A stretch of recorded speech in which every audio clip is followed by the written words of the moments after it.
Ngayong hapon sa Powerhouse. Gano'ng karami ang mga toys mo? Nabilang mo na ba? Nasa estimate, nasa mga 10,000 ano siya, pieces na. 10,000? Pieces. Ito ano siya, 18 feet tall bust. 18 feet tall? Wow! So magkano ang inabot nito? Ito yung 2 million yung cost inabot. 2 million? Tumutulong si Yexel sa gastusin ni Jam sa pagpapagamot na umaabot daw ng 20,000 pesos araw-araw. Handa rin daw siyang magbenta pa ng kanyang mga laruan, gumaling lamang ang kanyang pinakamamahal na kapatid. Yung pala, nahihirap. Until now, ganoon pa rin kami. Akala namin, gusto niya yung luha namin, pero pag nakita mo siya, pag alis mo ng ospital, maiyak ka pa rin. Kasi mag-flashback sa'yo eh. Siya yung kapatid ko pa rin. Ganun. Kilalanin natin ang toy collector na si Yexel Sebastian. Isang atraksyon sa Las Piñas ang House Museum o Houseseum ni Yexel Sebastian. May lawak itong 300 square meters at may 5 palapag. Bukas ito sa publiko sa halagang 300 pesos at naging pasyalan na simula noong taong 2010. Maliban kay Yexel at kanyang ina, ito na rin ang naging tahanan ng kanyang sandamakmak na laruan ng ilang taon. Pagpasok sa bahay mo, ito ang sasalubong, ang iyong tunay na pamilya.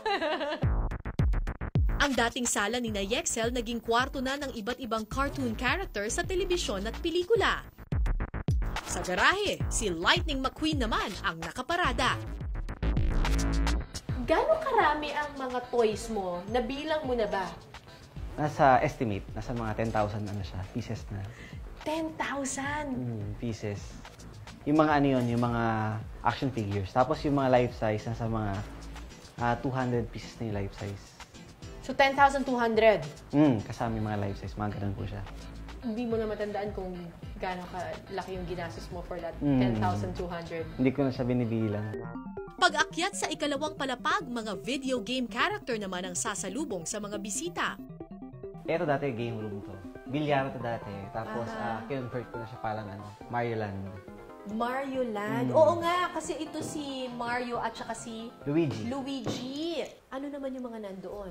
Yan, dito naman yung medyo mga seryoso ng mga characters. Seryoso? Ito si Hellboy. Si Hellboy nandyan.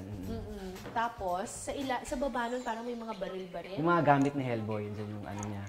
So yung buong cabinet na to, puro kay Hellboy lang yan. Okay. Tapos yung yung Avengers.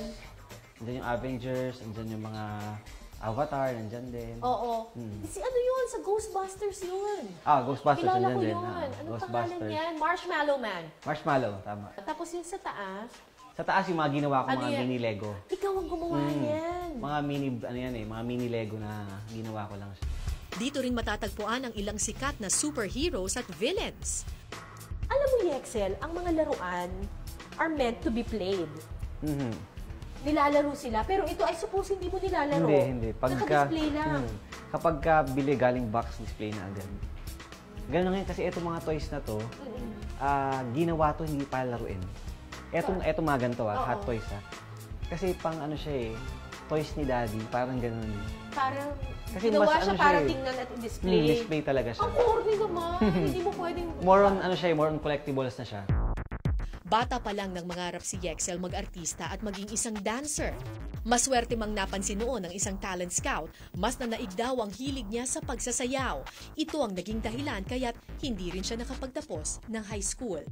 Hanggang magdesisyon itong ituloy ang pagsasayaw sa ibang bansa. Ilang taon ka nung nag-Japan ka? Unang Japan ko nasa 20 po ako niyan. 20? 20 ako niyan. Anong trabaho mo sa Japan? Dancer. Hosto. Ang hosto kasi, dancer yan. At the same time, GRO ka. At the same time, nag-waiter ka. Minsan, ikaw naman ang tagalinis ng CR. Iba-iba, depende sa ano. Oo. So, ganun. GRO? GRO. Sabihin, parang pag kami customer, after mo sumayaw, kausap ka. Oo. Iinom-inom. Pero ako hindi ako umiinom. Magkagalit tayo. Lagi akong malungkot. Nabigyan muli ng break si Yexel sa pag-aartista, pero hindi pa rin lubusang kuminang ang kanyang pangalan sa showbiz, kaya nagpa siya siyang mag-TNT sa Japan taong 2008. Hanggat sa parang lahat ng plano ko dito sa Pilipinas, talagang unti-unti talagang naglalagapakan, yung pagbebenta ko ng toys, sumina. Tapos wala nang kumukuha sa akin pagsayaw kahit sa pag-aartista dahil ang dami ng mga artista. At tumatanda ka na. Tumatanda na. Sabi ko, ito na yung plan B ng buhay ko. Nag-TNT ako sa Japan. Bakit ka nagdesisyon bumalik sa Pilipinas? Mas naging mahirap sa yung peace of mind na kahit saan lugar, hinuhuli sila. May TNT dito sa ganitong lugar, nahuli na. Kaibigan namin sa ganitong lugar, nahuli na. So, bahala na, yung Pilipinas. Pag in-accept ko, nung sumuko ko sa immigration, araw din mismo na yun, parang sa puso ko, parang shing! Parang meron talagang nabulot na nakabara.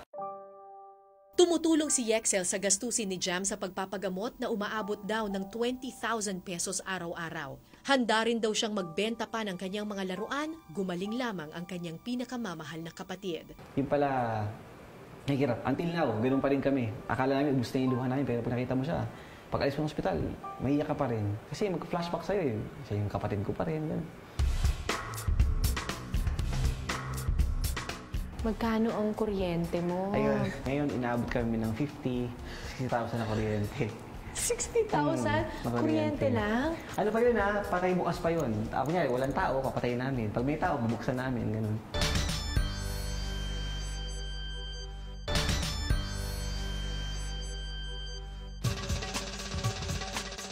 Sa mga maliliit na laruan na libre sa fast food, nagsimula ang kanyang koleksyon.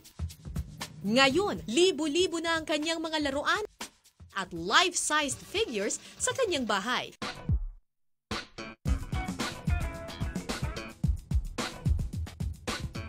Ito naman yung life-size room. Oo. Iron Man! Iron Man. Actually, lahat yung Iron Man. Uy, kilala ko to. Ito yung nasa dibdib ni Tony Stark. Yan. Sarili kong design yan. Oo. Ginawa ko malaki. Tapos ginawa ko tong part na to. So ito, gawa mo na to? Gawa namin itong mga to. Bakit of all the superheroes, pinakagusto mo si Iron Man? Ano siya eh. Ewan ko. Siya yung talagang tao lang siya, di ba? Wala naman siya talagang superpowers like Superman, ganon. Kasi yung mga suits na ginamit niya, talagang astig. Parang, basta, ang ganda talaga ng palabas na yun eh. Nakahilera rin ang mga bust figure na nagkakahalaga raw ng 40,000 to 80,000 pesos ang bawat isa. At ito naman, naku, nakakatakot naman ito talaga. Yeah. Baka mamaya mabuhay paggabi itong mga to, ha? Ito naman yung medyo realistic yung itsura niya. Oo, kasi kamukha ito ni Christopher Reeve. Yan, siya yan. Tapos ito yung Tobey Maguire na Spider-Man. Of course. Tapos yung Rocky. Talagang Eto, ako yung nag-paint niyan. Ikaw nag-paint nito. Nabili ko yung ulo na yan sa eBay. Walang kulay, walang damit. So, ginawa ko. Pininturahan ko siya. Catwoman. Galing. Kamukha talaga ni Michelle Pfeiffer, no? Ito si Michael Keaton na Batman. Ito naman yung Jack Nicholson. Ay, si Chucky. Nakakatakot. Si Chucky. Oh my gosh. At ito na yung masterpiece mo. Ayan, si Optimus Prime. Wow, laki! Malaki siya. Gaano ka, anong size nito? Ito, ano siya, 18 feet tall bust. 18 feet tall, wow! Gaano katagal ninyo ginawa itong Optimus Prime? Ito po halos 2 years siyang ginawa. Kasi pahinto-hinto. Pagka wala kaming budget, hihinto. Pagka may pera na ulit, babalik ulit. So magkano ang inabot nito? Ito yung 2 million yung cost inabot. 2 million? Wow! Tapos napansin ko, bawat room may iba't ibang klase ng ilaw. Magkano ang kuryente mo? Ayun, ngayon inabot kami ng 60,000 na kuryente. 60,000? Kuryente lang? Ano pa yun patay bukas pa yun. Ako nga, walang tao, papatayin namin. Pag may tao, bubuksan namin, ganun. Nagsarama ng pintuan ng showbiz at pagsasayaw kay Yexel, may bagong buhay namang magbubukas at bubuo ng kanyang mga pangarap. Ang pagbabuy and sell ng laruan, hindi niya ginawang biro. So kailan dumating yung swerte? Anong nawalan ako ng benta, actually may mga bagay na hindi maganda, naloko ako, may bagay akong ginawa, tapos piniki ng iba. Sa sobrang talagang wala akong benta, sabi ko, ito nga isang character na to, hatiin mo nga to. At subukan ko ibenta sa internet. Ayan, tara. Ito naman tayo na ginagawa. Ito yung machine gun kung kailangan din. Kuya Aben, ang ating sculptor na bagets. Ayan, ito yung ginagawa niya, yung Ghostbuster. So, malaki yan. Sa ngayon, may sarili na rin siyang pagawaan ng mga life-sized figure na pinagkukunan niya ng kabuhayan. Dito po tayo ngayon sa Amazing Stories of EXL's Museum. Dito po yan sa loob mismo ng Manila Ocean Park. Kasama ko po yung baby ko, si Mike Yulin. Nagkaroon na rin ng 2 pang tahanan ng kanyang mga laruan na makikita naman sa Boom na Boom at Manila Ocean Park.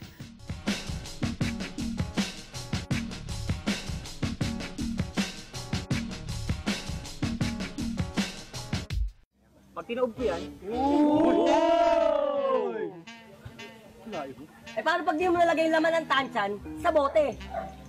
tansan, may laman. Sa bote.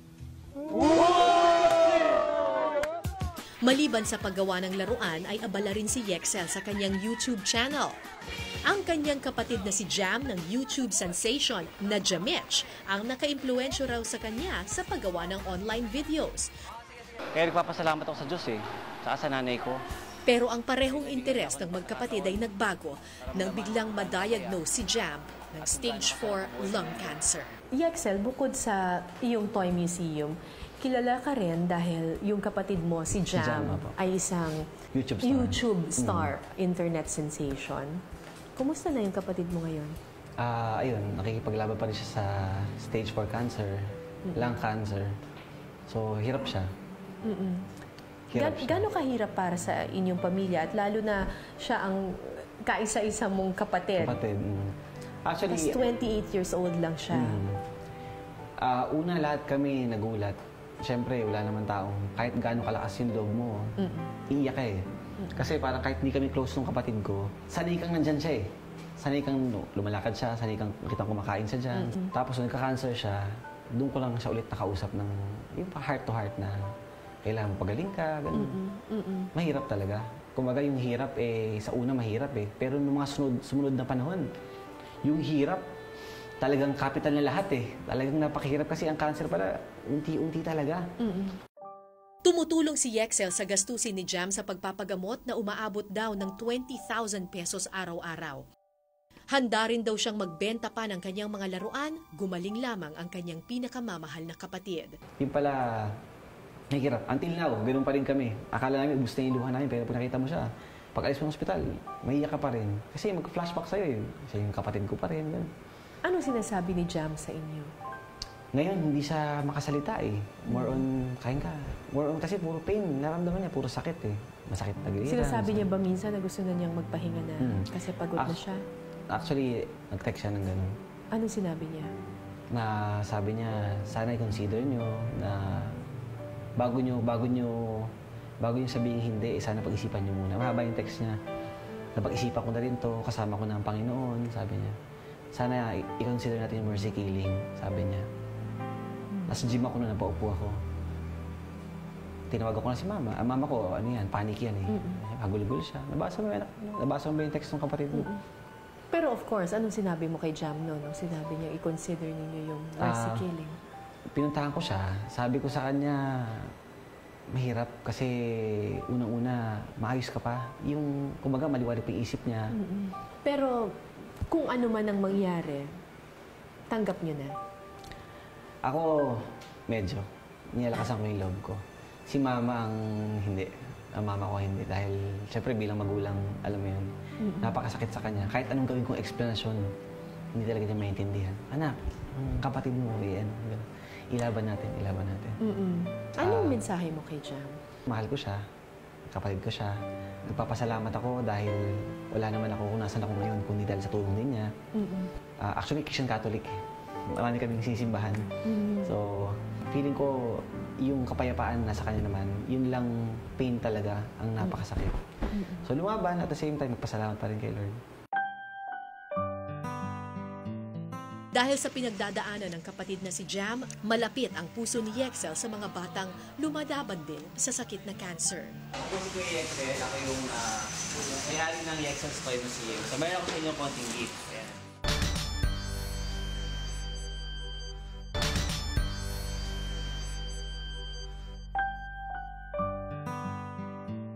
Dahil sa pinagdadaanan ng kapatid na si Jam, malapit ang puso ni Yexel sa mga batang lumalaban din sa sakit na cancer.